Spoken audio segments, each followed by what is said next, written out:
તો હલો મિત્રો, જય માતાજી। તો આજે મેં ખાસ મેસેજ દેવા માટે વિડીયો હું આ બનાવું છું। તો આપણને ખબર જ છે જે દિલ્હીમાં ઘટના હમણાં થોડા દિવસ પહેલાં બની તે માણસની માનસિકતા જો હોય, એ ભણેલો ગણેલો એજ્યુકેટેડ એક ડૉક્ટરની માનસિકતા જુઓ તમે, એ કેટલું વિચાર। આપણા દેશમાં કમાયેલા માણસો આપણા દેશને નષ્ટ કરવામાં ઊભા થયા, બોલો।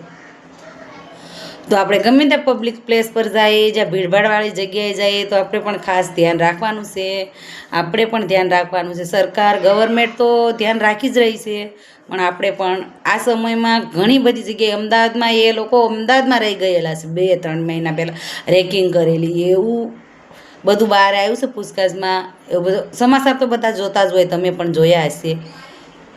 તો આપણે આ ધ્યાન રાખવાનું છે। આપણા દેશ ખાસ કરીને અમદાવાદ જેવા શહેરમાં, મોટા સિટીઓમાં ખાસ કરીને લોકોનો પ્લેન હોય કે આપણે કેમ કે પબ્લિક વધારે હોય તો આપણા દેશને એ વધારે નુકસાન પહોંચાડી શકે। આપણા દેશ માટે, આપણા શહેર માટે તમે સક્ષમ બનો અને ગવર્મેન્ટની હેલ્પ કરો।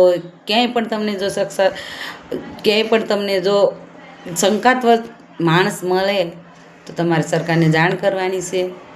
બસ હું પણ પબ્લિક પ્લેસમાં કાલે હું મેટ્રોમાં ગઈ હતી, કેટલી બધી ભીડ હતી।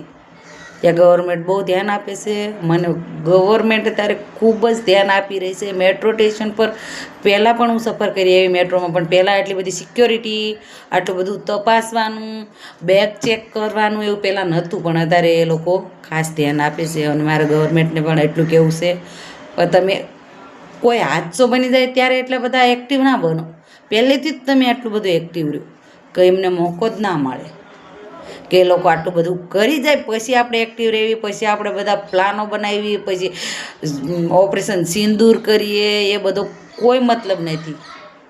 જે જતું રહ્યું, જે માણસે ભોગવી લીધું છે, તમે ગમે તે કરી લો, બધું સામા માણસ મારી નાખો, એના પરિવારના મારી નાખો, તો આપણું જે ગયું એ પાછું આવવાનું નથી। તો પહેલેથી તો આપણે એક્ટિવ રહેવાનું છે અને પહેલેથી આપણે સતત રહેવાનું છે।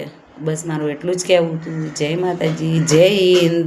જો મારા વિડીયો સારો લાગ્યો હોય તો મને મારી ચેનલને સબસ્ક્રાઈબ કરજો।